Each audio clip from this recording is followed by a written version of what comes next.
from each of you, I'd love to hear like a movement or two or three that you're like, gosh, I'm not sure how to approach this movement, or this movement brings me pain, or like I'm always a little bit uncertain of how to do this movement in a way that feels like confident and strong. And then that's kind of our form piece. And then mobility wise, is there something that's hurting, or is there like, and those two things could be the same. It's like every time I do this hinge movement, my back hurts or something, whatever the case may be. And that there may be a mobility answer to that too. So just throw it out there. Okay, I'll jump in really quick. Lisa, she, her, hers. You want to say hi, Theo? Yeah. I have been working really hard on my knees issues, and it's been going okay. If I stretch and do lots of hip flexor stuff, then for the most part, I can run. I still don't do great on forward lunges. And then things like skaters or anything that involves like stepping to kind of sideways, I don't feel as positive on, and maybe that's just something I have to avoid, or maybe it's something that I need to work on specifically. And then the only other, I don't have any burning questions, but I have been having to wear a wrist brace because of a repetitive stress injury from holding my child, mostly on the left side. So I just catch myself like burpees, push-ups, anything on my wrist, having to like shake it out. And I worry that I'm like further stressing an already stressor that I can't do too much about right now, other than using other parts of my body, like my hip and my arm, to hold my child. But anyways, hopefully I just don't have to hold him a lot anymore soon. Yeah, this too shall pass. Right. All right. Yeah, that's about it from me. Lisa, does your partner have any exercise or mobility questions?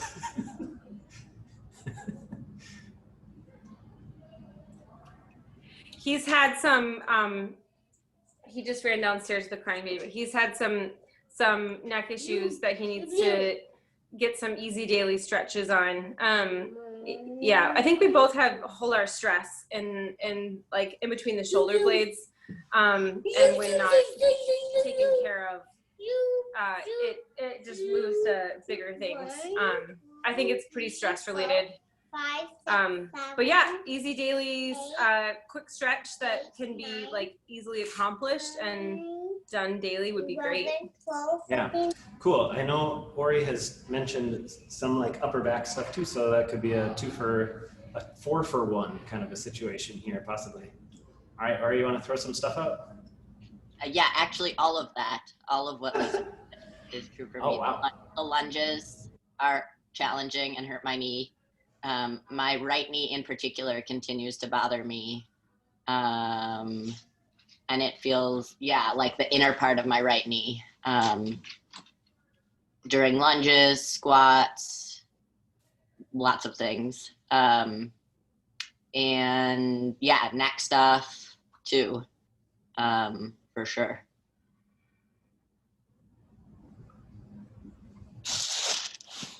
Cool. I know you. Hi. I don't know Hello. your name. I forget your name. But crash. Yeah. Welcome. Yeah. I luckily also suffer from like neck and upper back stuff. So it will be a 4 for. Cool. Yeah. I got some low back pain too that I'm working on. Those are the themes. Oh, and then I think some like shoulder and wrist. I would ditto the like wrist pressure on like burpees and push-ups, and I feel some in my shoulder too when I do that. Yeah. All right. Oh, I'm Sophie, by the way. I'm not sure. Sophie, right. Yes. Nice to see you again. Nice to see you too. All right. So let me just organize my thoughts for a moment here. My partner also says hamstring. Aha, hamstring. Oh yeah. An old high school injury, right? Track. Very tight hamstrings.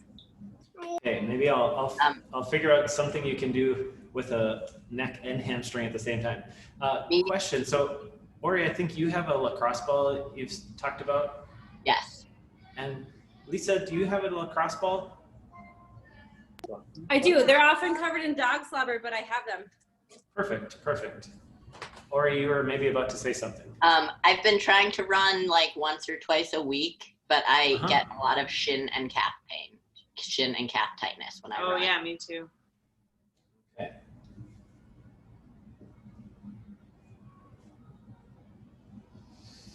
All right. Cool. This is a really good list of things to attack. So we're going to sort of work on a little bit of form stuff first.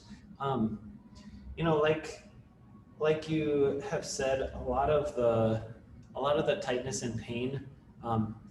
Kind of the big things to look at are like more systemic issues. So like sometimes there's like an acute injury, like Lisa's partner's hamstring thing. That was probably an acute injury that happened, and then there was pain, and then that probably went away, but then it came back. And so we can look at like, well, was there an injury? How did that injury resolve? Did it just like take months and eventually it stopped hurting? Or did we like do something that like sort of fixed it? If it's an overuse injury, what led to that overuse? Because our tissues are made to like do hundreds of thousands of millions of cycles of movement, as long as that movement isn't pushing on things the wrong way. I'm imagining you're looking at the grid view and can see what's going on. Yeah, it's perfect. So the first thing that we look at for pain is like systemic stuff. So the big ones are like nutrition, sleep, recovery. So if we're not getting, 7 hours of sleep a night, and like that sleep isn't high enough quality, our bodies just aren't going to recover from the abuse we put them through. In times of like more stress, it's kind of a double whammy because our quality of sleep might not be as good as it is at other times, and we're probably not able to get as much sleep. So this is like a perfect storm of things happening in the world that like might be affecting our sleep. Nutrition, we've been talking a lot about protein, and one of the things that protein can do is help us recover from our workouts. It can also help us recover from stress and build the muscle that we're trying to build through these exercises. So making sure we get enough protein and enough variety of quality foods. Again, that can also be hard in a pandemic, whatever, because we're trying not to go to the grocery store as much, and we're, whatever the case may be, we just may not be getting the variety of foods that we might want to.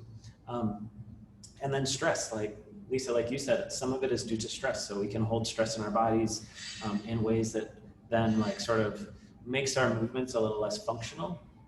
That defensive tension can build up in places. Luckily, we can deal with that mechanically, and I'll show you some ways to deal with that mechanically. But it is like finding ways to like deal with that stress and getting enough sleep and eating a wide variety of healthy foods that is really going to like let us be our best selves. So I'm going to show you what I can, but like those are the things that you have to kind of think about for yourself. If it's like these are like becoming chronic or it's just every time you work out or something, it like is really painful. Some of that can be form stuff, and it's hard because I can't watch you run right now. It's pretty challenging. Maybe we'll organize a thing where we all like run in the same place, and I'm just like creeping across the street, like watching a running form or something. That'd be great. But so beyond those systemic things, looking at form is important because injuries don't usually happen in a vacuum. Overuse things usually happen because we're doing something that's putting additional strain in a place where that strain shouldn't really be, or a place that can't handle that strain. We talked last week about, if we're squatting and our knees are going forward, we're loading the knees. If we're squatting and we're hinging at the hips first, then we're loading the hips and hamstring and back. That can take a lot more of that load. So we'll apply that to the lunge, and then we'll just sort of dink around with some ways to like get at some of that like chronic tightness in the back, traps, shoulders, neck. And then we'll kind of see where we're at. Sound good? All right. So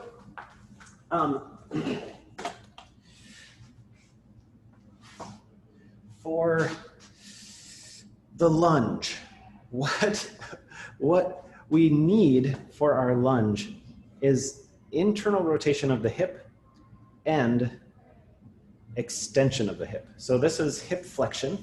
Boop. This is hip flexion. This is hip external rotation and abduction. So this pushing out of the knee or rotating the knee out like that is going to be external rotation of the hip. So we can do that a lot. We do that a lot. So if you think you can flex your knee up like this is pretty easy. Pretty much everyone can do this, right? But what gets harder is like getting the knee behind the body without tipping the pelvis forward. So the other thing that we kind of do to get around that is like we have these tight hip flexors. So if we turn our toes out, we kind of put those hip flexors around our hip, which sort of gets us around the problem. And that's why you can do things like, you know, a warrior pose like this is a lot easier because we're opening up the hips and we're getting around this tight hip flexor. But what we want in our lunges is to be up on the ball of the foot with that knee just behind the hips. The thing that we often do is we don't end up there. And so we end up kind of doing this sort of a lunge where that knee again is going really far forward. And that's that mechanism for putting a lot of stress on the knee. So you want to be able to do a lunge in this long stance. And you can try this if you want, play around with it, but know that if you're not warmed up, a lunge, just getting into a deep lunge can be a pretty big challenge. So we want to be able to lunge straight down where we're pushing both feet away. And we want to end our lunge with that vertical shin. So again, the vertical shin is a sign that we're using the glutes and everything's going straight down into that foot. The more we sort of push this forward, and the forward lunge where we're stepping out into the lunge is even worse because then we have momentum driving this bone, our thigh bone, out over the knee. And so that becomes more of a problem. So if you already have like tightness in the knee and weakness in the knee and someone's saying, do this forward stepping lunge, that's putting a lot of what is called shear. It's like that, like things sort of pushing sideways across each other, that shear force at the knee. So you don't have to do a step forward lunge. You can always default to that step back lunge. That's going to allow us to sort of load the hamstrings and hips first by getting in this bent over position. And then we can sort of back into the lunge. And you can see it's easier for me to get into this vertical shin position. And I'm not putting that momentum load on the lunge. So that's always an option.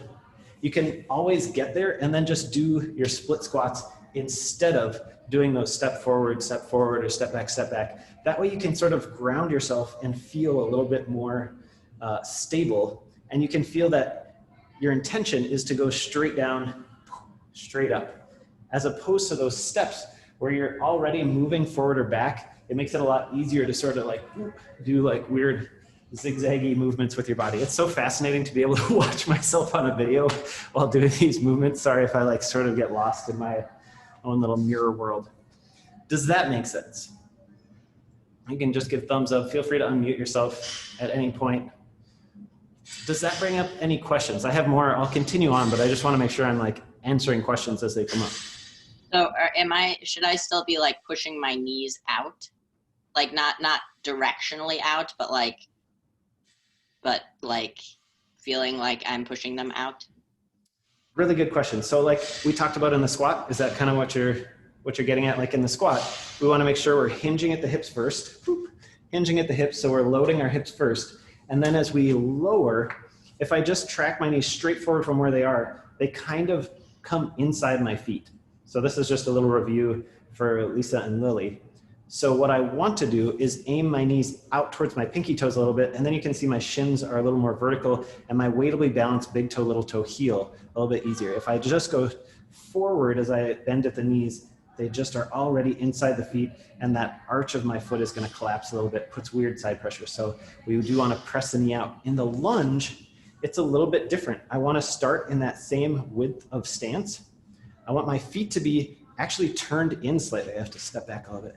I want my feet to be turned in slightly. I'm going to step back into my lunge stance here, and you can see I step straight back, so I'm on like railroad tracks. It's real easy to be here and then step back this way so that you're really tippy like this. What I want to do is get that close to shoulder width stance, toes turned in slightly, and then step that foot straight back.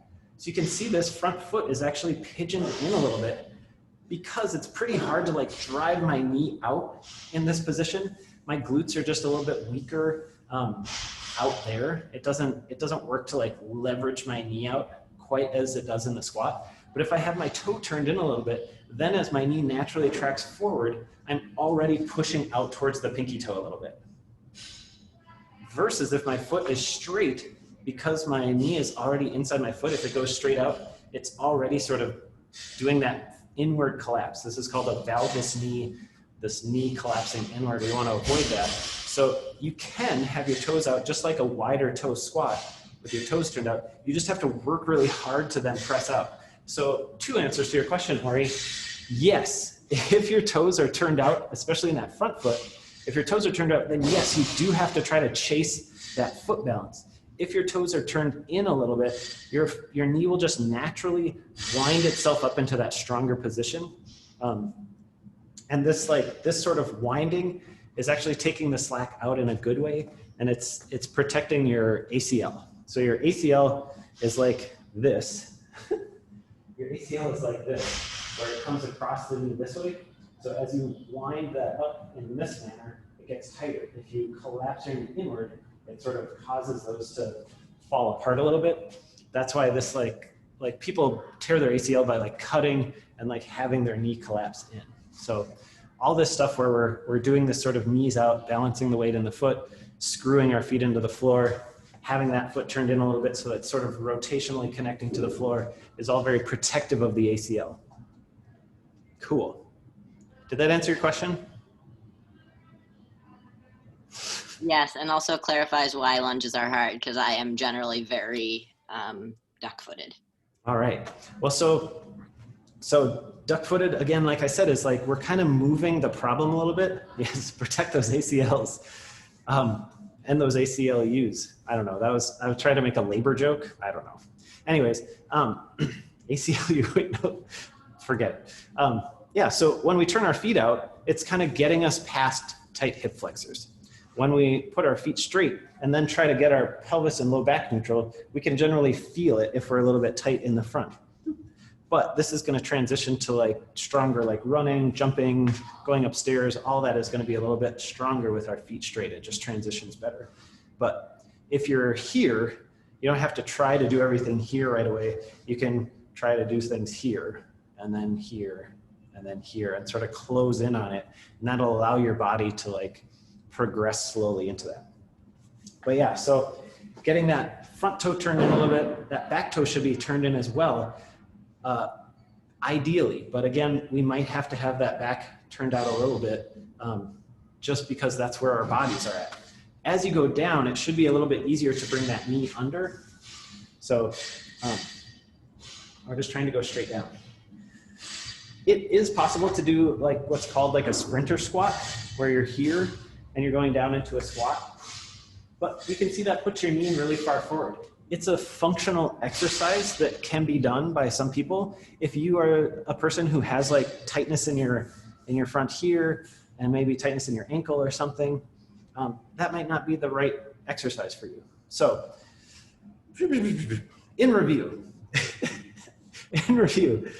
modify the exercise and try to spend time in the bottom of your lunge. If you're just doing a bunch of lunges and you're like, oh gosh, I'm doing my lunges, and you're just trying to crank through the lunges, you're not spending a lot of time in that lunge position. So we want to be tall at first. We want to have a nice long stance. We want to be up on the ball of the foot and back, which takes a lot of toe flexion. If your feet are tight, it's hard to do a lunge. We want that front toe turned in, and then we want to push straight down.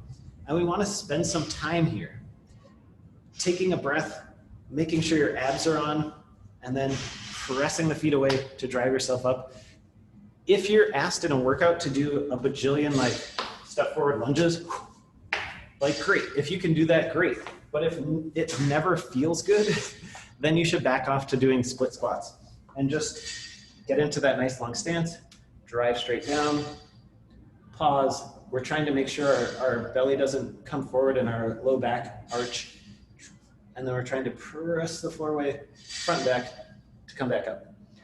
Spending more time in that bottom of the lunge position is like lunge therapy and will help you to get better. Did that answer questions and/or bring up other questions? Cool, cool. All right. Talking about skaters and lateral steps being hard on the knee. So I think, so the lunge is like a really potent mobility test. There's a lot going on with the lunge that has to be like to a certain degree or else it's really hard. So if you are the kind of person that like can sit like this all day with your big toe like just fully bent at 90 degrees, that's going to be helpful for a lunge. If you can do a couch stretch or whatever, or get your knee behind you and have like a really neutral spine, that's going to be helpful for a lunge. If you can't do either of those things, that back leg is going to be hard to stabilize. So it's going to be hard. But the nice thing about the lunge is, in addition to being a potent mobility test, will help you improve on those, because one of the best ways to improve mobility isn't like doing a bunch of long stretches. It isn't even necessarily doing a bunch of focused smashing. It's doing resisted movement in the ranges of motion or towards the ranges of motion you're trying to achieve. So, for instance, just being in this stance and doing some like top of the lunge stuff, or just being here, and if your back is normally turned out just because your hip flexors are tight, you can just hang out here and do some butt tucks. Just activating the glutes in this stance, you will feel the stretch happen here, and then you can like get a little bit lower and do the same thing. Just that glute squeeze in this position is you're going to be in a functional position that you're trying to improve while having that activation kind of engage the stretch. So just hanging out here doing this will help with that. Of course, doing a bunch of baby crawl and like quad smashing is going to help with that. But then spending time in your lunge will actually help. It's similar to how like doing a good morning. This will help you do a deeper good morning. So my hamstrings are tight. I do some good mornings. I'm doing a resisted functional exercise that is lengthening my hamstrings, and it's also forcing them to work in that range of motion. So I will always advocate smashing and focus smashing. I will advocate some focused stretching, but like one of the best ways to get better at these exercises and improve your range of motion is by having really intentional time spent doing the movements and being in the positions. That said, if lunge is a tough one because there are some sort of minimum requirements, so like that toe flexion and that hip extension, if those aren't there, this can put a big strain on your low back. It can put a big strain on that front knee. So maybe just spending some time up in this stance and then just doing some tempo lowers and that butt squeeze would be a great place to sort of start to do some activation to help you like claim more and more and more of that lunge position. I got a little bit away from where I was heading because I was going to that lateral step. So similar things for the lateral step. So if we're stepping out, it's pretty easy to allow our knees to get inside of our feet. In fact, it's almost impossible not to, because we can't like step out like this really. It's unlikely that we're gonna like step out with that knee right over the foot every time we step sideways. So what tends to happen is we like get out over away from ourselves, and we might try to reclaim some of that foot balance. So when your knee is inside your foot, you do have to work a little bit harder to get that knee to press out to like actually balance so that you're not collapsing in. The other thing that can be hard in a lateral step is that we might think we're gonna stay really upright as we lateral step or jump. So like if you're doing a lateral jump, you might be here, but we really wanna focus on loading the hips and hamstrings. So we wanna start with that hinge and really load up hips and hamstring first, and then do our lateral stuff. So like our skaters, these guys, we're in this bent over position on purpose. Our lateral, like some people call a speed skater what I just did. Some people call this a speed skater. Both are fine. If we're jumping, we might be jumping and landing on the big toe and then kind of coming down. And that again is like forcing that knee inside the foot and forward with a lot of force. And what we want to do is land flat-footed. I know it goes against a lot of what you would probably imagine, but we want to think about landing flat-footed. And that can't really happen if we're really upright, because we tend to land on the ball of the foot, and that landing on the ball of the foot is necessarily going to like drive that knee forward a little bit. Even if you don't drive the foot forward, the forces are going to go into your knee. So for that as well, we want to start with that hinge, and then as we jump to the side, we're still landing on the ball of the foot, but we're coming as much as we can into the center of the foot as quickly as possible. So that's one of the sort of my keys for good form for any movement. Mostly, it has some exceptions, is that your weight is balanced big toe, little toe, heel in the foot. So right through the center of the foot. So as we get loaded up here, we might feel like the weight goes into the heel a little bit. That's great. To have that feeling is great, but we're still focused on the middle of the foot. As we jump, we might land on the ball of the foot, but we want to follow that through right into the center of the foot. Whereas if we're up here, I tend to like have that knee shoot forward and weight goes onto the front of the foot and sort of stays there. So I hope that kind of helps. For all these, we can look back to like the squat and that intention of starting the squat at the hips by pressing the hips back and hinging at the hips. So I want it to be a hinge at the hips where this all stays really solid, as opposed to this hinging through the low back and sort of just pushing the butt back. We don't want this to happen. We want to hinge at the hips. We're sort of bowing and reaching the hips back. That's going to load all this. Weight's going to be centered in the foot. And then as we lower, we're pressing those knees out just slightly. We're not pressing them so far that we get past the foot. We're just trying to have the shin push straight into the ankle, as opposed to collapse in a little bit or push out too far. And so you can transition that to a lot of these different movements. There are times, yes, where we're going to do things more upright. If we have a weight up here, we're going to be a little bit more, knees are going to come a little bit farther forward, but because we have this weight here, it's actually going to, even coming straight down, it's going to load our posterior chain a little bit more. But you know, if you have tightness in here and a lot of stresses going into the knees, some of those exercises are going to be harder than others until we sort of deal with that. All right, we've covered lunge, we've covered those lateral steps and skater movements. Questions on those? Did people get answers on those? Lisa's probably right in the middle of like, go to sleep now. Lily, I don't know if you're like eating dinner or whatever. I appreciate the thumbs up and stuff. Or Sophia, did you have other questions on the lunge or lateral step stuff? You're good. All right. Let me just read. I think we're good. Yeah, that helps. Okay. Okay, good. Balance. Good. Yeah. Yeah, and some of it is like working on, you know, just continuing. If you've been doing some baby crawl, smashing your quads, lateral step stuff can be harder if like inner thigh is tight. So like starting up in here, all the way down to the inside of the knee, and I think Ori, you were saying too, inside of the knee.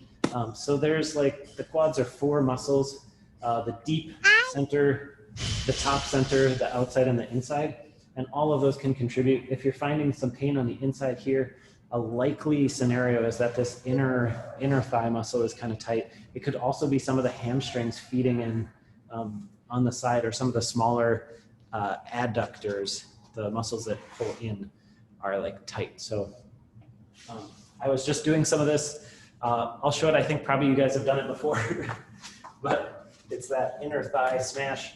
I'm just laying my inner thigh across, and I can do that flossing where I'm squeezing the muscles tight, counting to 4, exhale, relax, and going through. And I'm just sort of going across from the top of the thigh, across the inner thigh, to sort of the back inner thigh. Garrett, can you scoot back a little bit? I can't see your leg on the roller. Oh, yeah. Yeah. There we go. How's that? Cool. Yeah. So just, yeah, this is the target area. I'm just trying to get the roller perpendicular to my inner thigh. But it's nice, this position really allows me to do some of that flossing. And when I'm here, I can really lock my knee and engage the quad to push the roller out. And we can do that, contract, relax, deep breath in, hold, Long, slow exhale as I try to release. Usually, especially if you're having inner knee pain or if you're feeling some knee pain in those lateral movements, some of this stuff can get pretty tight and gnarly. So that'd be a good place to spend 5 minutes on this side, 5 minutes on this side, and then you could do cup stretch. You could do that quad stretch. You could do your frog stretch, which is this guy with the knees wide. And I think these are on the Hinge-worthy hip video too. And maybe the squat mobility one, I think, covers those if you need a refresher. Let's talk about neck and upper back stuff. So does that feel good? Are there any more questions on, I mean, we covered some stuff. I don't know that it was exhaustive. So if you have other specific questions before we move on to like upper back, neck stuff, now is your chance. Lily, if you want to write stuff in the chat, I'll see it. If you're all good, remain silent. All right, let's move on. So,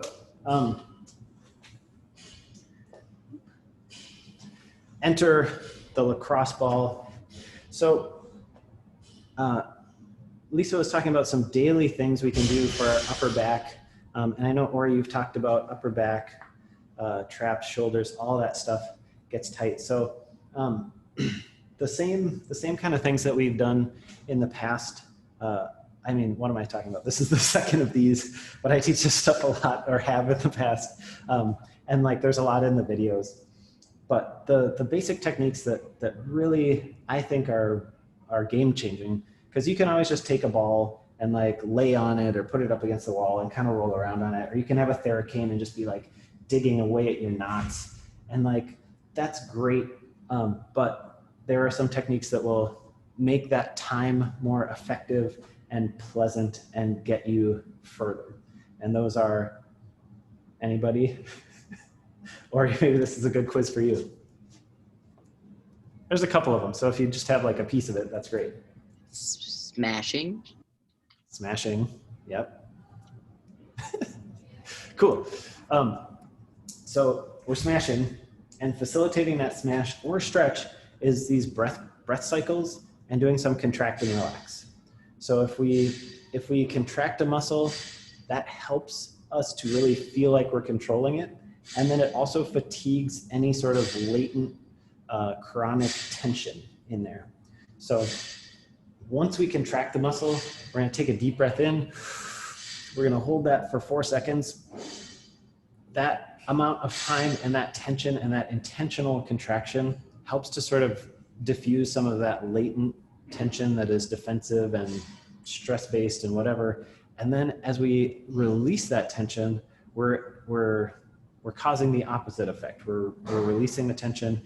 Taking a long, slow, controlled exhale tells our parasympathetic nervous system that things are okay. It tells our body that we're in control and we're doing this intentionally. And it will help release more of that tension and get deeper into the muscles with less pain. So then we can do more of this movement stuff as well. If we have a position we're trying to work on, so let's say a key one for athleticism is like an overhead position. So sometimes we want to push things overhead. We might want to do a handstand. We might be like pushing things out front or whatever. And so we might want to get into that overhead position for something. Or maybe it's like this bottom of the push-up position. That can be tough for people too. And that can even lead to some wrist stuff. If our elbows have to go out every time we come to the bottom of a push-up, that can cause some sideways pressure on the wrists that we could be dealing with. So we're actually going to work our way down. Usually I would work my way up, but I just want to make sure we get to the neck. So first thing we're going to do is just a little neck relaxation. Now we've got 20 minutes. I'm guessing this will probably be what we spend the rest of the time doing, is just this little sort of tour de upper back of contract, relax, and smashing with the ball. And we'll just kind of get into a couple different spots. Does that sound like a good way to use the time? Cool. All right, so the first thing we're gonna do, and I'm just gonna come closer, hopefully you can still hear me. I'll ask after if you can see what I'm doing. We're gonna get the ball right under the occiput. So there's this sort of bone here that comes across. A lot of the neck muscles tie into that. So we're gonna get the ball on one side, and we're just gonna go side to side, and then the other side, side to side. You can go down the neck a little bit, but we're just gonna really try to start first with where all those muscles connect at sort of the base of the spine. And the way we're gonna do that is just lying on the floor. So let's see. It's hard to both be close enough to give you a clear picture and far enough away that you can actually see what I'm doing. So I'm just sort of finding where the center, where that bony ridge is. Just this position will already sort of push the middle of my neck back, which is a good sort of counter to a lot of the way our neck is a lot of the time, where our chin is really far forward because we're out looking at things out in the world. So this is already, if we just have the ball there, then just an easy turn of the head. This ball that I'm using is really slippery, so it's actually not working very well. I have to hold it, otherwise my head rolls down it. But hopefully your ball is kind of grippy. And as you just turn your head a little bit to one side, that ball is just gonna roll across the area where your neck muscles sort of attach into the skull. And just take a couple passes there. If you start right on that ridge and then move down a little bit, that's great. This is something you could do for like 2 or 3 minutes on a side.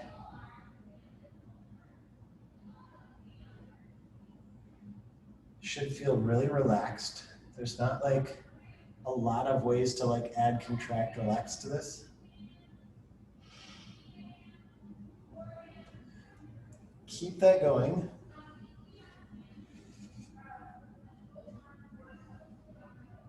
And with all smashing, I like to say Goldilocks Metallica. It's not just my 90s metal cover band. It's also a reminder to search and destroy. So if you find a spot that feels more useful, stay there. If you're on spots that don't feel as productive, move around and search out the spots that are more productive. And then Goldilocks is not too hard, not too soft. It should be hard enough to feel like it's doing something in the time you're going to spend there, but it shouldn't be so light that you could do it forever. And it also shouldn't be so hard that you can't do it for the amount of time that is useful. So if we're aiming for like 3 minutes per side here, sometimes less is more.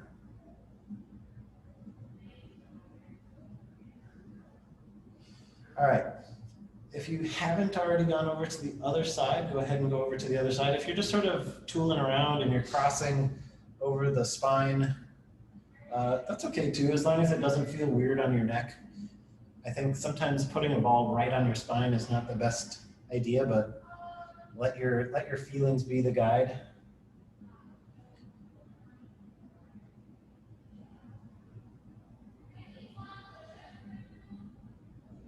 And then,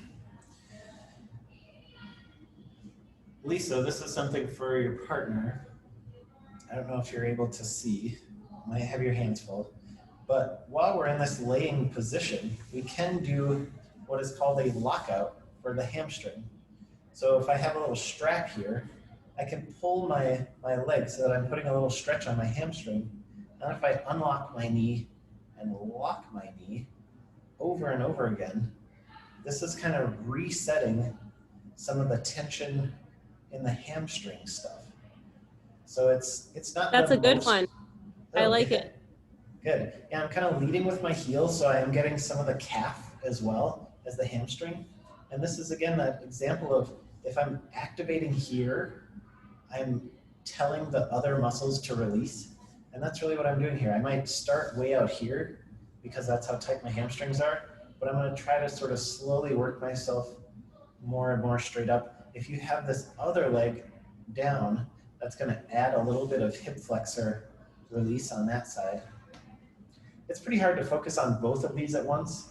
It's a little bit one-man bandy feeling, which might not be what you're going for with a neck relaxer, but I'm just more showing you this as a time efficient way to show you some stuff. So Lisa, your partner could do this for like 10 minutes a night. It'd be Time worse things to do. efficiency is good. I'm into it. Yeah, it's not quite as relaxing as I might like a mobility session to be, but all right.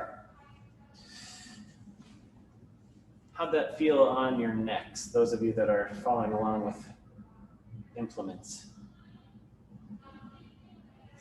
Toes up. I see your toes, that's why I'm saying toes up. All right. Do you just want to keep doing that for the rest of the night? No. Oh, nice. Lily says she has the most amazing neck massager where she can do that. But yeah, there are some of those like shiatsu machines and stuff do some pretty good things. Let's move down. So getting into the traps can be a little bit hard, but I want to show you a way to do it. One of the things that makes the traps a little bit harder to get is you need something to like push straight down. And it's hard to do that with a ball. You can, and this ball again is like, it's too slippery. I forgot to bring one of my own balls. You can like get the ball under your trap and then bridge up into it. That can get you somewhere. And that actually, this is feeling pretty effective.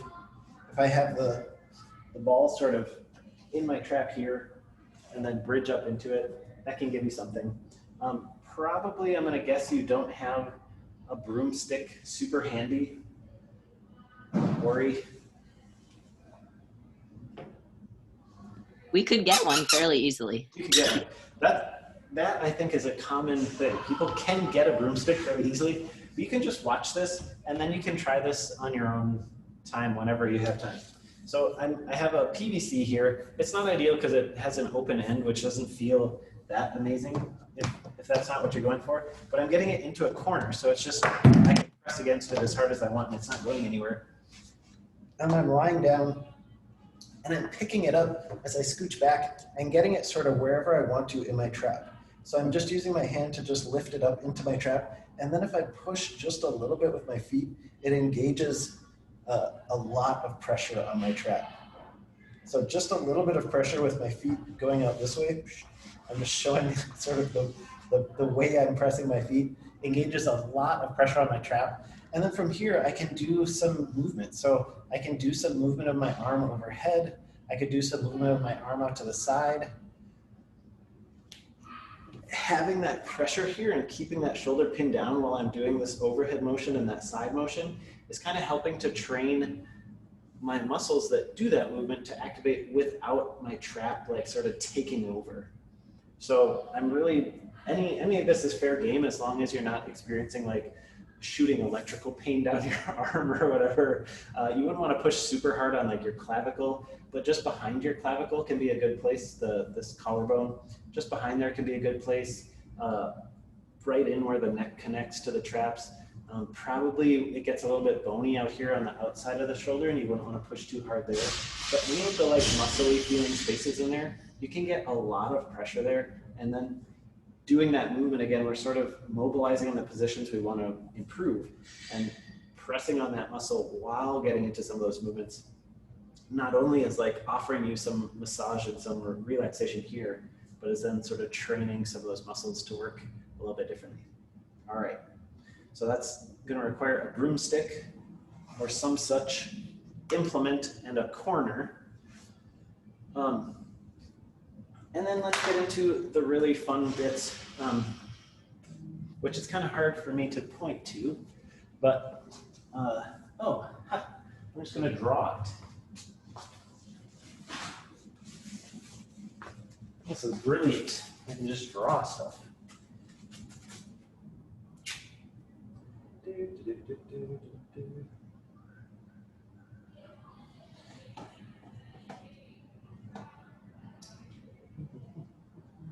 I'm not that good of a drawer, so this isn't that great. Let's see. So if this is a shoulder blade and this is another shoulder blade, we have all these muscles that kind of attach the shoulder blades to the spine and pull the shoulder blade down and do other things with the shoulder blade that go all around the shoulder blade. So probably our main area for tightness is going to be in these rhomboids here. But going under the shoulder blade and even around the outside of the shoulder blade and on top of the shoulder blade, and then the muscles that actually go over the shoulder blade are a little bit smaller, so we can smash there, but we just want to be a little bit more gentle with those. The lats tie in down here, and this area where we connect the lats to the shoulder blade and the shoulder, the lats connect to the shoulder, they don't actually connect to the shoulder blade. Getting in there can be a really productive area. So anywhere here with the ball or anywhere around this whole edge of the shoulder blade is usually fair game. So let's try a little bit of that. And we'll think about how we can apply our contract, relax, and floss to that. So I'm just lying down and just sort of rolling the ball underneath. And then I'm just finding sort of the center of the shoulder blade between the spine and the shoulder blade. So right now, I can just do a little bit of noodling around.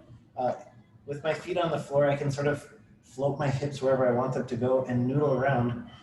So I just want you to noodle around on this one side in between the shoulder blade and the spine for just a moment and find a spot that feels kind of gnarly, where if you put some pressure on it, it just feels either really, really productive or like kind of tender. We want to avoid like shooting electrical pain or like bad feeling pain. Trust your instincts on that.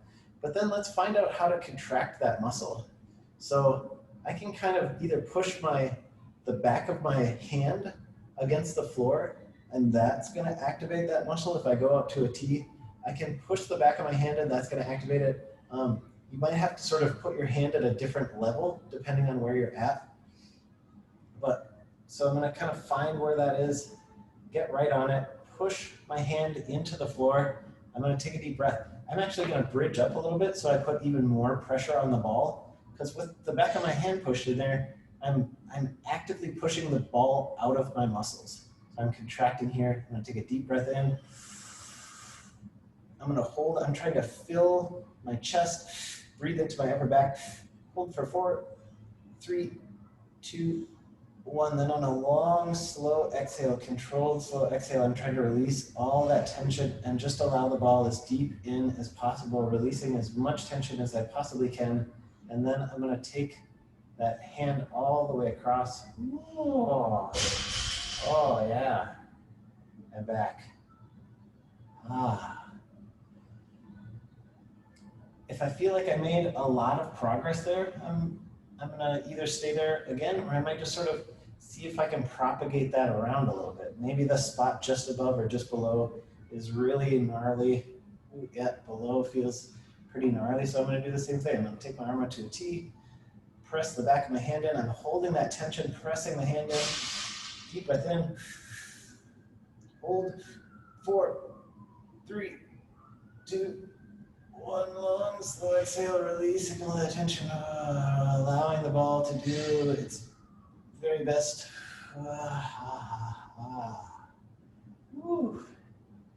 Taking that arm all the way across. I could take that arm up overhead. Trying to keep that relaxation, and if I feel that defensive sort of tension come into either my core, or I'm unable to take a deep, full breath because I'm like tense, that's too hard. I want to back off a little bit, find a different spot. So that's a good rule of thumb, is you should be able to take nice full breaths the whole time you're mobilizing. All right, I'm going to move up a little bit, find another spot. So I'm sort of at the top corner of my shoulder blade, between the shoulder blade and the spine. I'm going to do that same thing. I'm going to bridge up, putting a lot of pressure right there, pressing my hand into the floor. Deep breath in. Hold for 4, 3, 2, 1. Long, slow exhale. Try to release all that tension. Flossing. Oh, I'm stretching out my rhomboid by pulling the shoulder blade away from the spine. I can do that a few times. Woo. Ah. Oh. I could spend another half hour just doing that on that one side probably, and I would not get bored or feel like I was wasting time. But we got to finish up. So let's do some on the other side. But feel free to keep this going or explore other areas. But I'm going to go do the same stuff on the other side. I'm going to start sort of at the bottom corner of my shoulder blade. I'm going to hunt around a little bit for some tightness. Deep breath in. Lots of pressure on the ball. Opening up to that T. Pressing my hand in, trying to activate my rhomboids. Deep breath in. Hold for 4, 3, 2, 1. Long, slow, controlled exhale. Releasing all the tension. Letting the ball go as deep as it can. Oh. So to me, it feels like when I take my arm out to that full T, it actually sort of blocks some of the rhomboids and stuff. So I'm gonna actually be up here. I'm just gonna pull my shoulder back into the socket a little bit to try to activate my rhomboids in a slightly different way. So I'm moving up a little bit, deep breath in, squeezing my shoulder blade back to try to push the ball out. Aim for 4, 3, 2, 1. Long, slow exhale. Releasing the tension.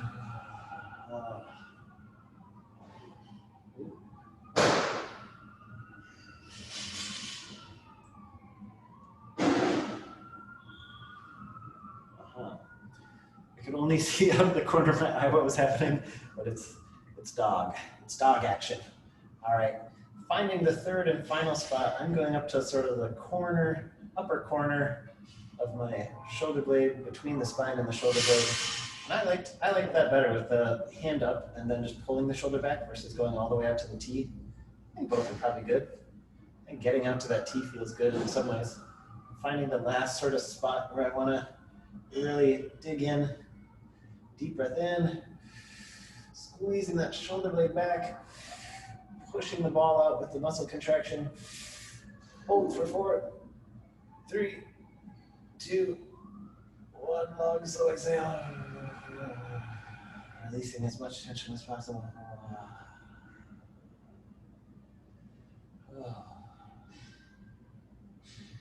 And then once you sort of hit bottom in a place, it can be good to just work up and work down a little bit. But then whenever you feel like you're not quite at bottom or not quite at fully relaxed, go back to another cycle of that. Contract, breathe, relax, breathe, and then doing some flossing by moving at the joint is a good way to sort of claim some of the ranges of motion that are affected by that tightness. Boom! Mobility. We lost Lily. She probably wrote something in the chat. I'll check it out. Thanks so much for coming, you guys.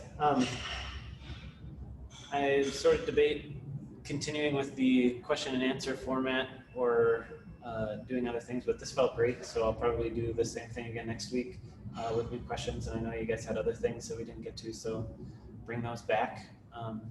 If it ever feels like there's enough people or for some reason it doesn't make sense to keep doing question and answer, I'll do some sort of like more, I'll just come with something more prepared. But this felt good to me. Let me know if you have feedback or anything. Feel free to unmute yourselves and say whatever you want to. That was great. Thanks, Garrett. It's a lot to work on. Yes. Yes. Yeah. My goal, go ahead, Ori. I kept having this feeling of like, okay, so now I need to find an extra hour like each day to be able to, give all the attention that these places feel like they need. Yeah. Yeah. Yeah. I think that's a common thought, and I have that thought myself. I think doing 10 minutes a day is really the best possible scenario. Because if you do an hour, you get probably 10 good minutes, and then like your body just gets like kind of fed up with being pushed on and stretched. If you're really like going at it, it's really 10 minutes a day is sort of the ideal, and is better than doing like an hour 3 times a week. That sounds If more you good. can. Yeah. Cool. Did I miss wrists somehow? No, I didn't do wrists. We'll get Okay. back to wrists. No, that's fine. Or we can talk. Wrists are tough. Wrists are tough. I 'Cause they assume are, it's just don't do as much wrists as possible. well, yeah, I think they're stretching, so you can do some smashing of your forearm. Right. Okay. You know, with a ball. And I on something. haven't, and I should. Yeah. That I can. That makes sense. Do the old nutcracker 3-fer, where you smash your forearm between your back of your knee and do some stuff. All that stuff can help, but I think wrists like are delicate enough that it just can take some time. Yeah. The main thing I want to give you guys and everyone that I work with is like there are some like simple things we can think about. So weight in the center of the foot, loading the posterior chain, hips, glutes, etc. first, keeping the shin as vertical as possible through your various movements, and like slowing things down to like build control. I think those are like good things to focus on for form, like almost any time. And then like doing some of that contract, relax, and like you know, stuff you can kind of apply that everywhere. So hopefully it's like it's not a whole lot to learn. I hope the learning isn't overwhelming, because like you'll see like if we keep doing this sort of thing, it's just like it's repeating patterns that apply in a lot of different places with like very few exceptions. Awesome. Cool. All right, thanks so much for coming. Thank you. I look forward to talking to you both sometime soon. Yeah. Thanks so much. Good night. Bye. Have a good night. You too.